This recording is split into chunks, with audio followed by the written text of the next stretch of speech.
Hello and welcome back to the Student StarCraft AI tournament. I'm your host Shonko, and for the next 2 weeks I will make these broadcasts. What we'll see here, right now, is the first match, which is between Hannes Bradberg, as known as He Who Nukes, and Prism Cactus are the two participants. Prism Cactus as purple Protoss in the upper right corner, and Hannes Bradberg in the opposite of the map, which is not hard to do because I think this is this a 2-player map? No, this is a 4-player map. It is still not hard to do. I didn't tell you lies. So will we see nukes? That is the question of the day.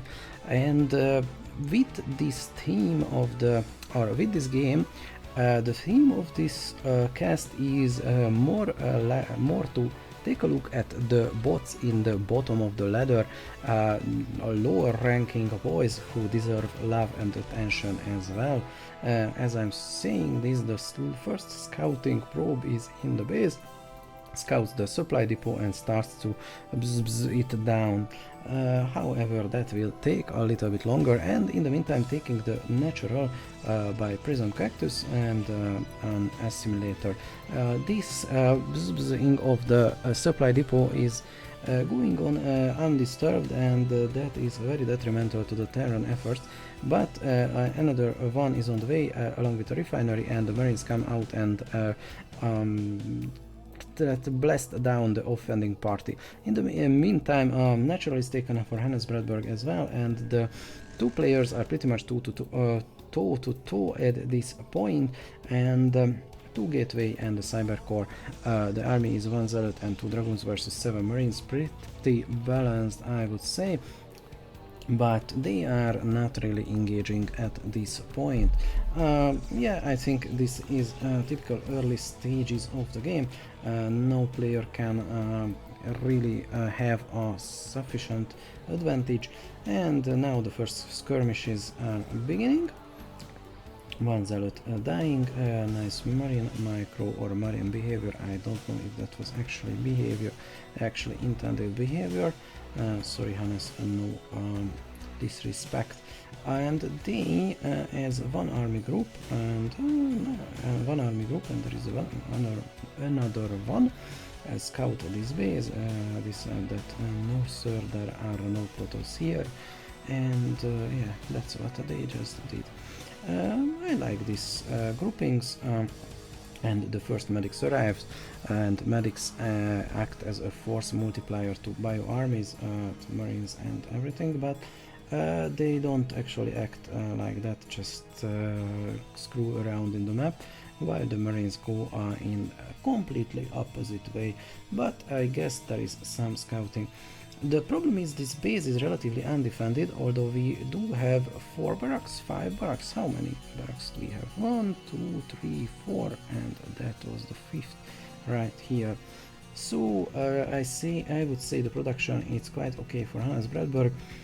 Prism Cactus having a worker lead, a little bit more minerals but considerably less gas, and the army count, I would say it's pretty much equal, maybe with a little advantage on Hannes's part, although the Protoss army is a little bit more mixed, which can be an advantage, and the medics are not really coordinated with the marines right now, and oh, the shuttle river combo is out, although maybe it's not that cost effective to just kill 1 medic, but it is very cost effective to kill 5 marines. So I would say that I would bet that Prism Cactus will win this engagement. That is if Prism Cactus actually engages Hannes at this point, but he's well, nice pincer maneuver, so to speak. I don't think it was quite intentional, but it seems to have worked out okay-ish, as the marines are clearly overwhelming the dragoons here, but the river boy is out, and if the scarab connects, that can, ooh, that is a nasty hit. Oh yes, that is that really rustled my jimmies. Yes. So the marines are streaming in, and it seems that they are doing it just one by one, not grouping up, although they do eventually but not on the way there. And the first ghost is out, and the first ghosts killed something. And this is the point when I'm slowing down the game. Let's take a look at the upgrades. Yes, we have lockdown, so these dragoons might have a bad time. Zealots don't really care about that though. And we will see some lockdown usage. Let's speed this back up. Lockdown is under research. It's not done yet, so the ghost maybe shouldn't engage, although to Protoss shields they indeed do full damage, so maybe they should, I don't know. It is quite a tug of war.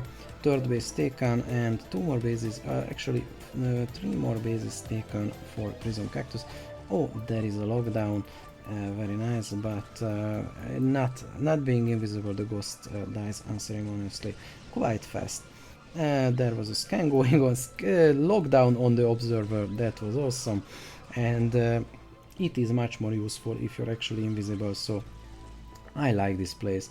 This is an efficient use of bio. Well, it is not a bad use of bio. And there are some invisible ghosts, there are some visible ghosts. Nice observer hunting. I like that Hannes did some logic regarding that, and yeah, you can beat back Protoss with bio for a while, although this base is just completed in the nukes, but we'll not get the chance to use them. We have one nuclear silo, we have 2 nuclear silos working, 2 comsats, 3 comsats and 4 nuclear silos, but this base will get killed, this one I mean, or is it though? Well, the workers do defend, which is very nice of them, but ultimately I think the Dragoon will get the upper, or maybe not. Or maybe not, I mean strength in numbers and all. So yeah, I'm just waiting for the nukes at this point, to be completely honest. I couldn't tell which way this is going, to be honest. It seems that Hannes has the macro advantage, slightly, maybe, kind of. But on the other hand, the Protoss is stacking up and 1SC is doing the work. Nice river macro, but for 1SC with 2 Scrubs is just not that effective. So yeah, it seems that Protoss Prism Cactus are not defending as well, and this SC is just trolling and killing probes. It is going in the favor of Hannes at this point. 3 upgrades done, or not done but in progress for the bio army, and actually 2 nukes are in production. Will we see them? We want to see the nukes, and at this point I think the tables have turned. Well, they will never turn to the other side, but the tables have aligned in a certain direction, so now I think Hannes is sufficiently tabled, so to speak, and yes, it is basically... Oh, I heard a nuke. Where it is? Where is the red dot? I don't see it. Maybe the ghost got killed. Oh, that's a nasty storm. That is really... I am sorry. Oh, that was a nice nuke right there. And I can't be that enthusiastic about nukes and Scarab hits as Nepeto does. Sorry, I can never measure up, but still, it was nice. So, let's go in, my Terran boys, and blast down this Protoss base. Let's speed this up. This is the so-called foregone conclusion phase of the game. So-called because I call it that. I think literally no one else does, but still, it is. Oh, let's slow down for the Scarab hits. I think maybe one more river and this match could have turned up differently. How many rivers do we have? Do we actually just have one? Well, we have 0 at this point, but I think we only had at most 1 at a time. So this is Bio 101, so to speak. Nice Marine medics, and they just blast down the carrier. I don't think the carrier stood any chance. There were even knockdowns. I can't really see, but it seems that the ghosts don't really have energy anymore. and they just lock down every robotic, not robotic but mechanical unit that they actually saw. So good on them, but they are pretty useless when out of energy, and they are quite expensive for just throwing them away. How many ghosts do we have? 19, and that's it. Prism Cactus just quits. GG, let's continue. Next game, it is Starcrusher versus Nightcat. Starcrusher, the brown Protoss in the kind of the middle upper base thingy, whatever, the upper part of the map, and the green Terran Nightcat. And Nightcat is the very cool dude bro guy man who I had a coding stream with, and during that coding stream we implemented a bot from scratch in 3 hours. It was very interesting and quite entertaining to watch, even if you're not that much into coding or bot development. But we proved that yes, it can be done, and it is easier than you think. And otherwise, it was not a very good bot. It just beat the stock AI kind of sometimes, and it is not the bot that you are seeing right now. That is quite important to mention. But yeah, look it up. It's on the Making Computer Do Things Twitch channel, and I think I uploaded to the YouTube channel with the same name as well. So with that, let's see what these bots will do. We saw some early attacks. It's a 2-gate, and that's surely a cybernetic score. No, that's a cannon. It's but it surely is a cannon, so I wasn't entirely wrong. From Nightcat's side, it is a little bit vulnerable position, I think. If this attack is timed well, I think Nightcat will be in trouble, but I can't actually tell that well, and 3 zealots are out, but they are not attacking. So I think the window of opportunity has been missed a little bit. And of course it is not scouted. I didn't see any scouting probes coming out from Starcrusher. Oh yeah, there is one, but I didn't see any around this base. That didn't mean there weren't any, but I don't think it's entirely scouted. Nice concave up the ramp by Nightcat, and the mech army is rising, although it is a one-way Terran, and maybe Terran is the race that can get away with one base for the longest time, but eventually if the opponent just macros up, you're gonna have a bad time. So the army is on the move, vultures, marines and tanks. Vulture speed is done, so I assume that we will see some nice zealot kiting action. Do we see a siege mod? No, it's actually spider mines that are researched or in research. It's hard to tell with this arrow, but I mean progress bar, but I think it's research. Yeah, from the high ground the cannons do the work, and this army will get killed very quickly. There are too many zealots. There is no siege mode, but nice retreating rearguard fight from the tanks. Ultimately I think they will fall. The zealots, oh, that zealot just tried to lay a mine, I think, or maybe it just got stuck. Yeah, that's a mine, alright, but taking a siege tank with it, that was not a cost-effective solution. Although that siege tank was for the ravens anyway, and oh nice killing of the mine by the zealots.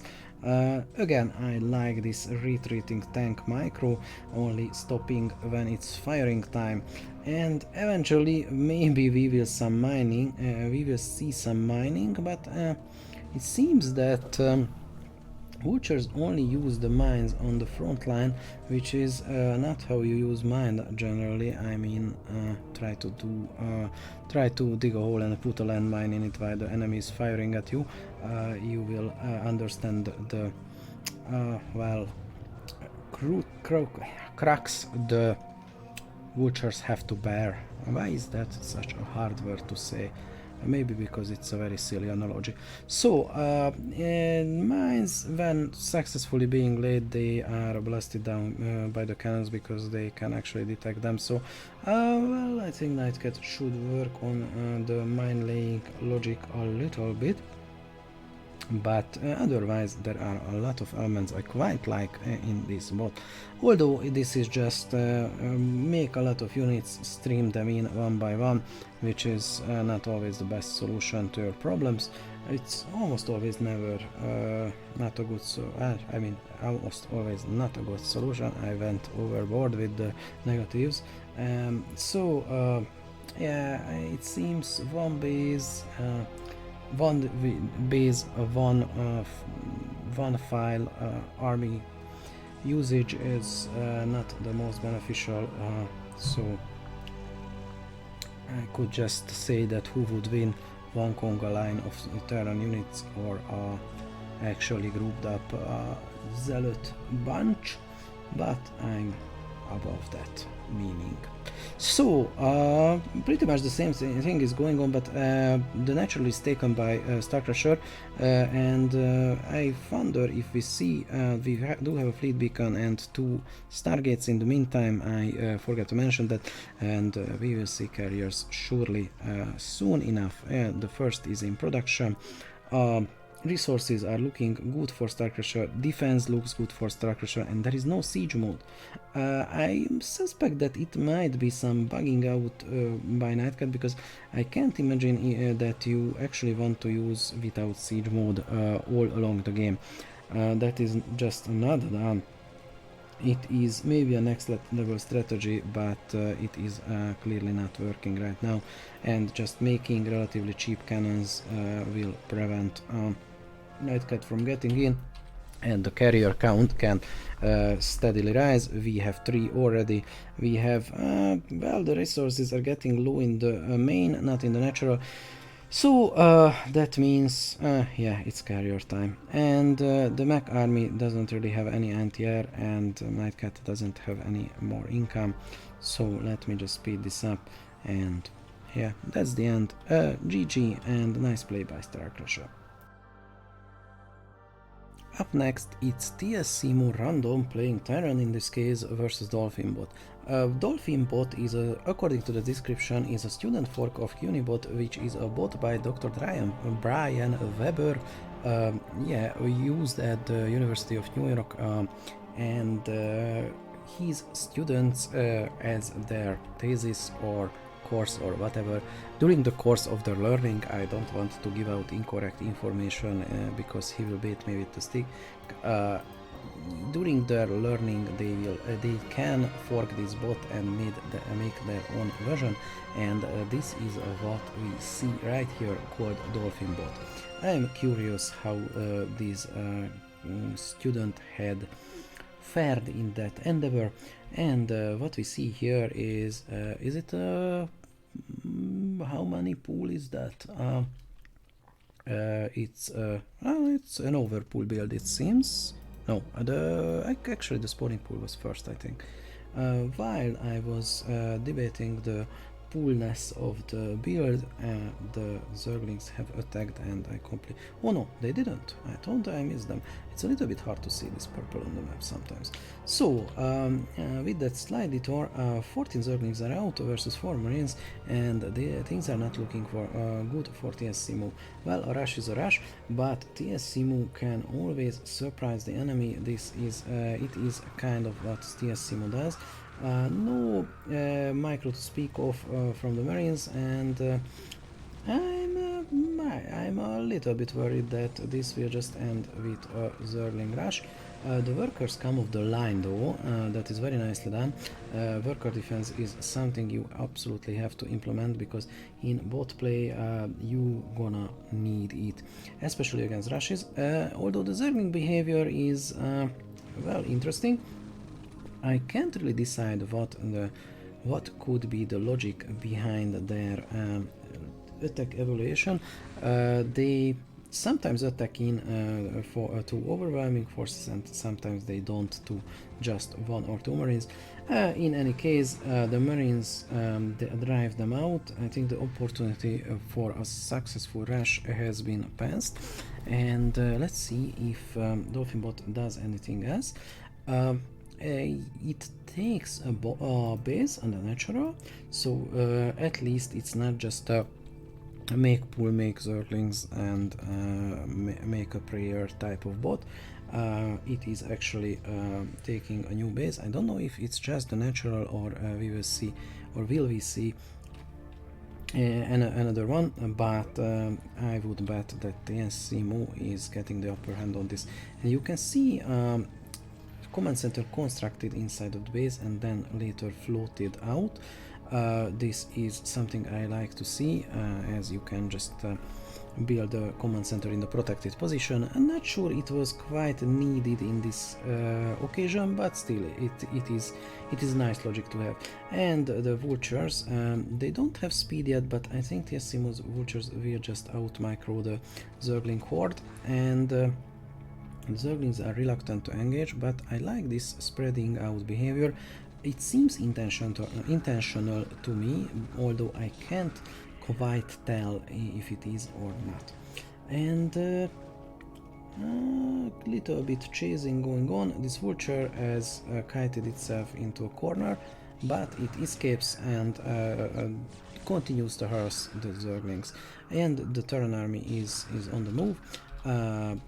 A tank is out, tank and bio, that is not a bad combination. Do we have siege mode? Yes, it's in progress, but not done yet. Range is done for the bio army, and the tank is engaging just plain tanky mode. So that is nice, but the attack ultimately fails.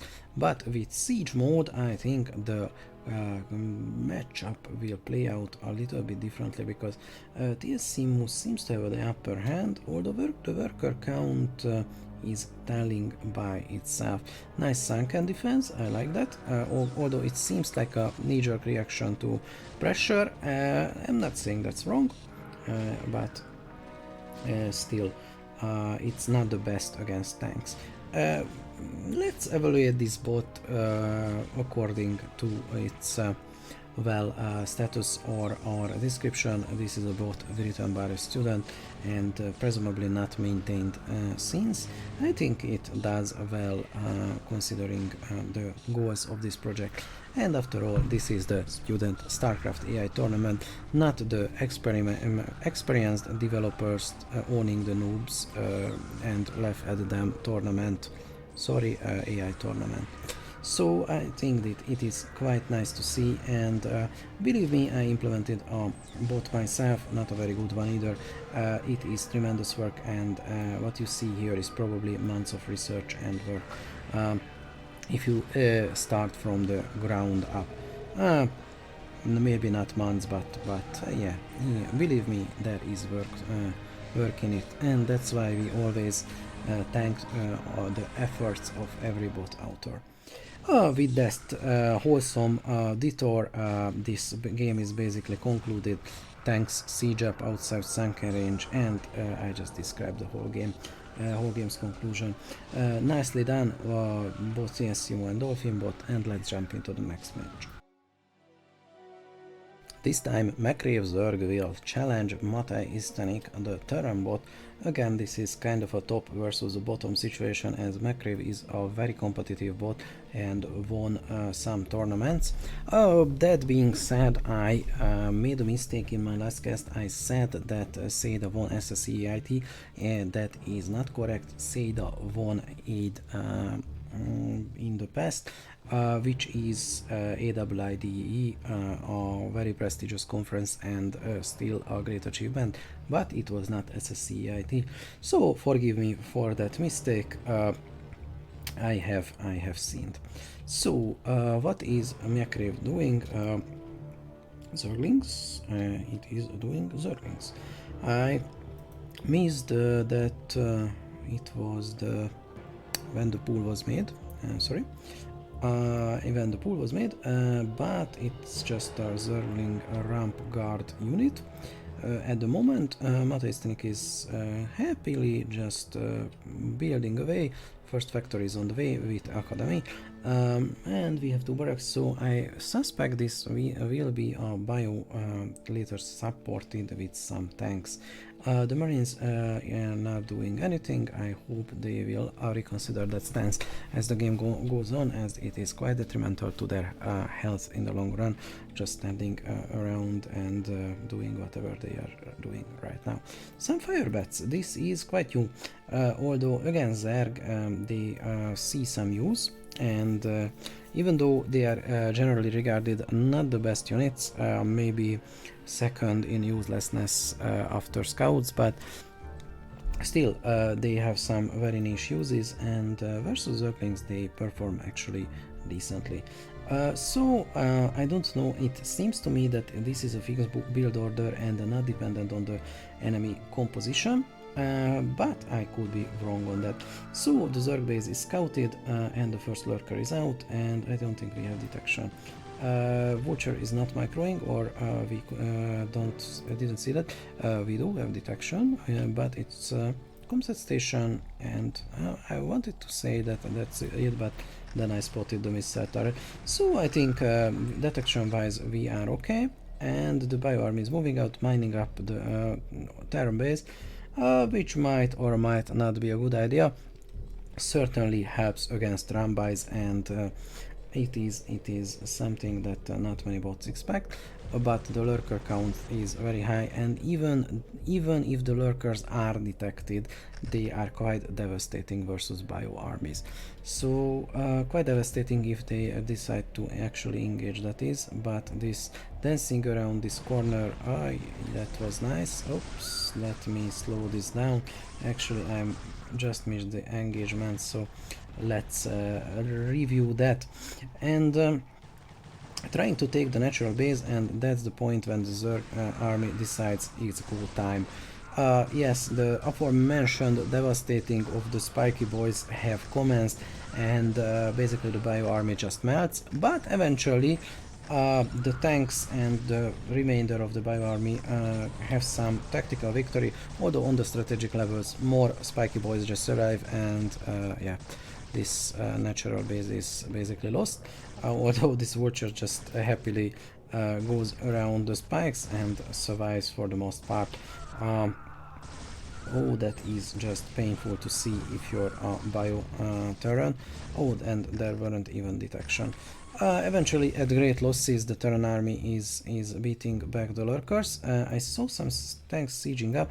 I don't know why they are not doing more often. At this point, McRave seems to be at some advantage, although McRave only has 9 workers, and that is a huge fact. I think Matejstenik can outproduce McRave on the long run. McRave is just making lurkers at this point. It's an interesting approach. I don't know what's the deal with lurkers, guys, but it kind of works. I mean, McRave has a natural and Matejstenik doesn't have a natural, and the lurkers are pushing in. Eventually the detection will run out, and I think that point, yes, we have reached that point. Interesting starport placement though. I think it's just some basic building placing algorithm, finding the next available place in a grid and not really paying attention if it's in an island or not. Well, this is not an island, but if it's connected to the main base or not. So even though the worker count favors Matejstenik, Matejstenik is still on one base, and eventually that one base will run out of resources. Well, two base can run out of resources as well, especially because but this base has no mining. I think that's a bug. That's more likely a bug than not. And yeah, the siege tanks actually defend this time, and it seems that Matejstenik is getting the upper hand finally. After so much defense, he's moving out. but there is no detection for the Terran player besides that one comsat station, which I'm willing to bet is out of energy right now. So for the time being, lurkers provide an effective deterrent of against any moving out of the Terran units, and I don't see anything resembling a science vessel. We don't have a science facility, and no turrets are being made besides this one here. So I suspect that this game will go on quite some time without any proper conclusion. Mateistanik is losing tanks as well.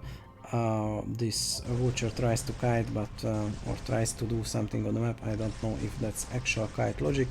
And eventually the lurkers are beaten back. The missile turret providing an effective range against any lurker that wants to get up on the ramp, but the resources are finite. Pretty much the same thing repeats over and over again. As soon as there is no detection, the Zerg army devastates everything, and yeah, that pretty much describes probably the next I don't know, many minutes of the game. Okay, let's keep this 4 times the speed. I can't really say anything. This is just history repeating itself.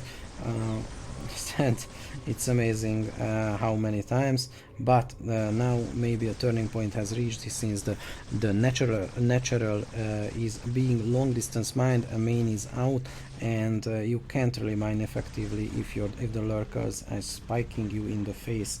And Mateistanik just ran out of resources, while Makriev winning with 3 workers. It is just silly at this point. 1 base, 9 workers. I meant to say 9 workers, not 3. So winning with 9 workers, although he didn't quite win yet, but this is just a matter of time. And you can see that, but the game is about 2/3 down. This is 8 times the speed. Okay, let's stop this, and quite a valiant effort from Mateistanik, but the win goes to Makriev. The next bot on the examination list is Gaoyan Shen, who I will be calling Shen from now on. The opponent is Locus, so it's a PvP. And according to Shen's description, it's a river with shuttle, but I think it can be much more than that, especially if it believes in itself. So let's see what these bots will do. Interesting placement for the gateways, but I guess if you're not proxying the gateways, you can just place them like whenever, and yeah, that's what just happened.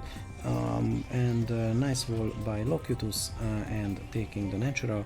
I think this gap in the wall is exactly 1 goon wide, which is something that Locus needs. Nice surrounding cannon, although it is surrounded by other cannons if I'm not very much mistaken, and at this point Locus is safe and sound. 5 zealots from the opposing Shen, and Locus will probably tech up a little and can develop its economy in relative peace. And a scouting probe just got in, scouted the 3 gateways and 1 cyber core, but no goons as of yet.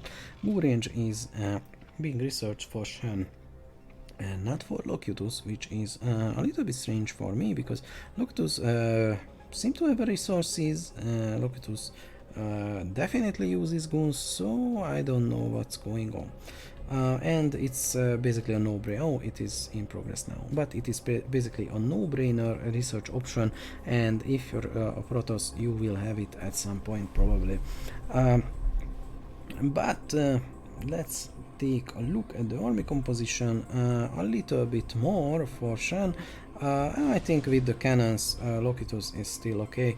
I mean, 1 cannon is slightly less worse than 1 goon, unupgraded that is, but cannot move, as you might have noticed. But the army disparity is getting larger, and Locus is not really making any units at this point. And I feel feel that this army has some chance to break through, but they don't commit to that engagement, and Lokitus is happily mining away behind its wall. I think Lokitus is taking a calculated risk here. Shen is, well, basically doing the same thing. Let's see whose math is stronger. No natural for Shen, no other buildings on the map either. I was searching for some proxy building, but I think that's not the case. A lot of drones on one base though. I think this base is oversaturated. Maybe an expansion was planned at one point, and Lokitus is under heavy pressure, but the wall holds, the goons hold, and eventually two bases are more than one. So I don't know, this might be a slogfest for a while, not really reaching any kind of advantage for either player, but I would say Lokitus is in the better position now, because the goon count is basically equal, although Lokitus does not have zealots, but Lokitus's goon micro is, I'm willing to bet, it's slightly better. In the meantime, this backhand fort is going on. One goon lost for Shen, another goon, and that was a nice concave. And yeah, it just comes down to micro, because the army count was kind of equal, but it is basically forming nice concaves and retreating versus kind of being in the line and not fighting back. I think that's not really a viable strategy. So these goons now take a stand. No, they don't. They just retreat without firing back. Well, they do fire back sometimes, but now it's just too late, and Lokitus's goons are in the base, and that's not a statement you like to hear if you are not Lokitus himself. So that concludes our PvP. I think it was a valiant attempt from Gaga and Shen, and yeah, let's hope we will see more of them.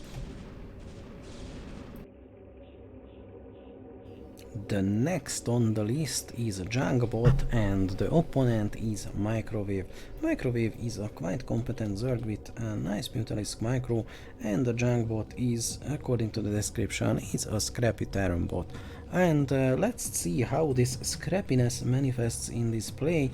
I'm quite curious. I think it's a fork of Cunibot, but the description was kind of a copy-paste, so I'm not sure, but it probably is. So scouting is just, I love when scouts meet in the middle. I wonder what they are saying to each other, like, oh, hey Bob, going scouting, yeah, me too, or something like that. And it's just probably really awkward from them. So awkward scouting aside, the Zerg base has been found, and I think the Terran one too. A few Marines come out, 2 barracks versus 1 spawning pool and unnatural, and a Hydra then. So we won't just see Zerglings, hopefully, because Zerglings are very nice and they are good boys, but eventually you want a mixed force of Zerg units. Defensive Sunken, I like that. I think the Terran army should engage at this point. Sunken is not even done, so that's just bad, and well, it's not bad, it's just not a proper evaluation of the combat situation. And Zerglings chase a little bit and then get killed. A little bit back and forth going on. In the meantime, let's see if there is any mech. No mech for you, only bio. No, there is a factory. I thought that's gonna be a barracks as well. So we have 3 barracks, a lot of marines, medics and fire bats, and yeah, basically standing around near the Zerg natural, but not containing the Zerg by any means. Yeah, it seems that Jungbot has some grouping of the units. It's clearly seen that it clearly can be seen that these infantry units move as one group, but they don't really have a determined facing. I mean, I wouldn't keep the medics in the back when the Hydras can pick them off, and generally I would just engage the Hydras because at this point you're just throwing away units for nothing. So the throwing away of the units is just going on, and eventually, I don't know why, but the bio army decides to take a stand, but it is too little too late. The workers try to save the day, they even repair each other, I like that a lot, and they manage to kill a Zerg unit here and there, but ultimately that is all. So Jungbot not doing the best performance, but a nice effort nonetheless. And another PvP matchup, it's Yan Heng Zhu, or Zhu, I don't know the proper pronunciation, let's call him Zhu for the remainder of this game, versus Crazio Protoss, who is a Cannon Rush bot, as you might have known. And yeah, Zhu is the blue and Crazio Protoss is the purple. And the cannon rushing will surely commence in a moment. I didn't find any more info on Zhu, so actually the bot's name is Juno, the author is Yan Heng Zhu, presumably, so I will just call it Juno from now on. So the cannon rush is seemingly deterred, or what is happening here? Wait, no. Do we see two cannon rush bots against each other? Is that what we are seeing? Or yeah, a lot of cannons. So that, yes, Juno just tried to cannon rush Crazio, who should shut it down, and therefore he didn't cannon rush himself. What a shame. But the time for cannon rush is basically over. The probes just defend effectively, and even though natural is cannoned up, the main is no longer threatened, and I think Juno will just run out of resources at some point, because it is not making workers, while Crazio very clearly does. And Crazio usually transfers or evolves into Dark Templar prey, but Crazio is not doing it at the moment, although the Templar archives are coming up. So I guess yes, he is doing. I just saw the Dragon and thought that Crazio switched build orders, but apparently not, and the Dark Templars are on the way, but they won't be very effective because they can't get out of this cannon wall. But eventually Crazio has carriers as well, and carriers can kill cannons a little bit more easily. As you can see, the Dark Templars are just well, basically not know what to do at this point. Let's speed this up. I think this will be more of the same for a while.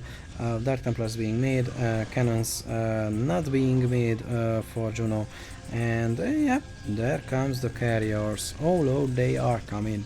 And another, that was actually Crazio's two cannons in the middle of nowhere, achieving nothing, and well, it was a valiant attempt anyway, not to this Crazio in any way. Nice cannoning up defensively, but I think as soon as the carrier count is relatively decent, it will be over. Although one carrier is not considered relatively decent, and it is a quite real risk that Crazio will just run out of money, which will be very silly at this point, but yeah, I think that might just happen. What is going on, ladies and gentlemen? Crazio making interceptors one by one, and that is not the way to kill cannons. Yeah, it is just silly. The interceptors are sent to their deaths one by one, but eventually maybe they overwhelm one cannon or something. Well, one cannon is overwhelmed, but there are zealots from Juno, and these zealots just can basically... No, they can't walk in because there are Dark Templars. And this is just a stalemate at this point, and Crazio is out of resources. So when these interceptors are gone, they are gone for good, they won't be replaced. And this is just the stalemate of all stalemates. But I think these cannons are doing a lot of work, and Juno will win eventually, because Juno has some kind of economy. Still I haven't mined out its main, and these carriers are very expensive sky ornaments as of now. And there is no hope of recovery, as Crazio has not resumed mining, not lost long distance mining, and he will not break this blockade as well. And Juno is just not engaging. Maybe it is trying to engage? No, not again. Okay, this is going on. This is 8 times the speed, by the way, and going on for 22 minutes in real time, and now it's 16 times the speed. I fear that this game might just simply time out. So Cannon Rush versus Cannon Rush equals long stalemate, and these zealots just don't engage, which is silly. Oh, they do engage eventually when they are, I don't know, just 20. I feel that could have been done much earlier. This is just a silly game, and this is deserves the Golden Potato Award for today. This is not a very prestigious award, or one that you should strive to win, but still it's something. It is a nice game, and I love that the cannon push is just going on along with the main army. GG, and let's jump into the next game. Continuing with TVP, it's Beta Star versus Insanity Bot, and this Beta Star name always gets me. It is just, well, quite silly. And Insanity Bot, also I think a student bot, and Insanity Bot had some nice successes on the ladder. It is, we are approaching the middle of the rankings now, not quite the bottom bots. So let's see what they will do. And Beta Star is a little bit ranked higher, and also Insanity Bot is one of the Steamhammer bots. Steamhammer, the grandfather of many bots, is also being actively developed by J. Scott, who has also maintained a blog about Steamhammer itself. So Insanity Bot is bunkering up the entrance to the natural. In the meantime, Beta Star just taking the natural without a care in the world, and not building any defenses or not having any significant army to speak of, and taking the third base. That's quite brave, but it might be the case that Beta Star has some kind of opponent-based learning, and knows that Insanity Bot just won't attack at this point, so he can freely take any base. But the first vulture is out, and vultures are very effective at killing probes, and this is just what's happening here. And if you're doing something well, then you should double down, triple down in this case, or quadruple even, more vultures coming out. But they just kill the passing probes, not scouting the map, and this base is unscouted for Insanity Bot, missing a great opportunity to devastate Beta Star's economy. And in the meantime, I don't know where the vultures went. We still have some. I don't know if the old ones were killed, and these are new ones, but probably not. They just came home to defend. I don't know what for, because there are no significant threats at this point. Okay, I might have to rethink that.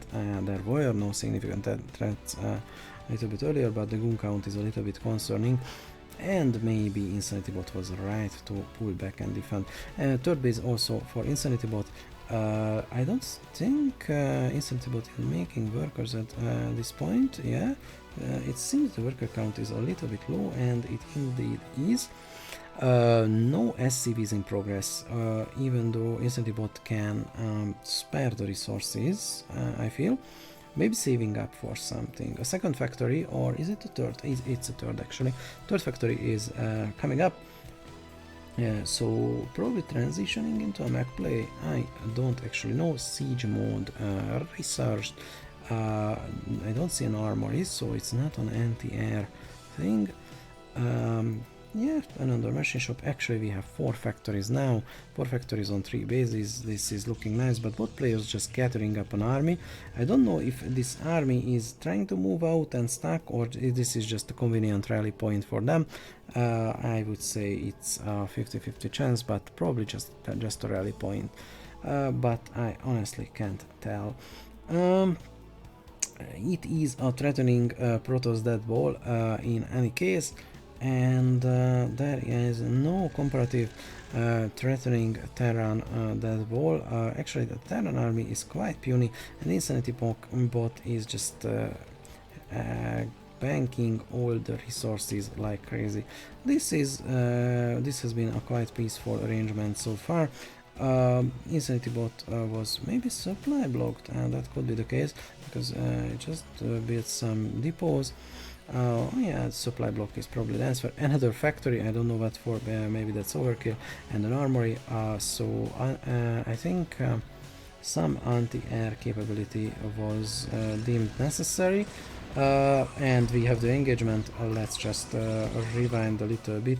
That was the interesting part of the game, or an interesting part of the game. Although the only air units Protoss have at this point is just observers.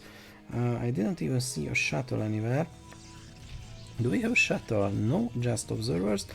So I don't know why the sudden Goliath count increasing. And this army, Protoss army, is moving out. A lot of zealots and goons with some Templar support. They are clearly outnumber and outgun or blue energy ball the enemy. The way, of course, that's technically not a gun. I know I'm talking about the important things here. And in the meantime, a slow retreat for the Terran army, saving some of the units, but in the same time the Congo line formation is not the most effective. Nice work from the Vultures cleaning up the zealots, but in the end only 2 tanks remain, and they are quite... no, they are not that damaged, just one of them. But 2 tanks is very few against 34 goons to be exact. The third base is lost, but there are 1 new base here and 1 new base here, so I guess 2 more. But the worker count is not keeping pace with the expansions, and it seems that these bases are indeed scouted and the Protoss cleanup squad is on the way.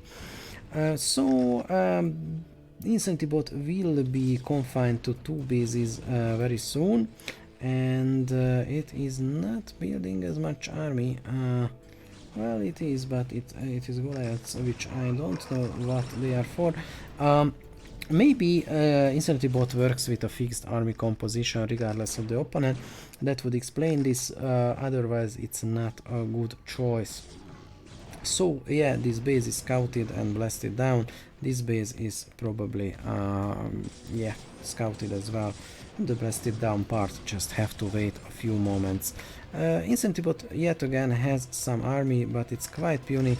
Not even half of the supply of the Protoss army. Nice mine placement, and indeed probably the exchanges actually favor Insanity Bot in this defensive situation, although I don't know how many friendly fire accidents are present for the Vultures. Well, the spider mines, I mean, I guess quite a lot. And indeed it is hard for the Protoss army to break in. Then again, they are not really trying. This third base is yet again depopulated, then killed. Storm is... oh, that's a nice storm. almost killing everything. And yeah, this is just a war of attrition now, and without any resources in your main. This one puny mineral patch, but basically one mining base versus at least four for Bitstar. Well, let's say 3, because the main and the natural are basically out, but taking this base, having an insane bank, having max supply, this can go only one way at this point. I see no way Insanity Bot turning this around. Bitstar is just taking its sweet time doing I don't know what, basically mining all the minerals in the map. Maybe this is just like the Calmorian combine mission in the StarCraft campaign, when the goal is not to kill the enemy, just to get as many resources as you possibly can. So it is a noble goal, but makes for poor entertainment, to be honest. And the tanks are moving out, which is quite surprising. The Protoss army, I think they are stuck again. I can't imagine it's anything else, because when they actually engage, they have this combined arms approach with Zealots, Goons and Templars. And I think these Dragoons try to outrange the bunker. And do we have, oops, that's not something too interesting, do we have actually weapon range for infantry? I'm searching for the actual upgrade for the Terran player, but I don't see it. So in theory these goons can outrange this bunker. No, it seems that we don't have infantry range, well, marine range to be exact. And but these goons are not doing a good job at outranging this bunker actually.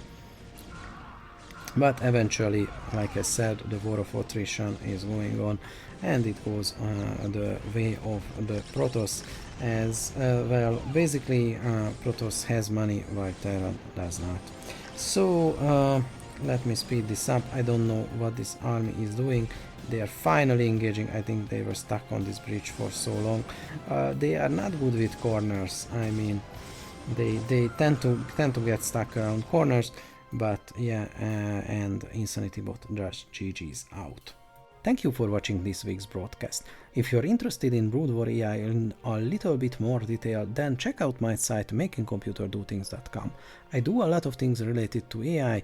My latest project is a man versus machine client, for example, which will be public soon.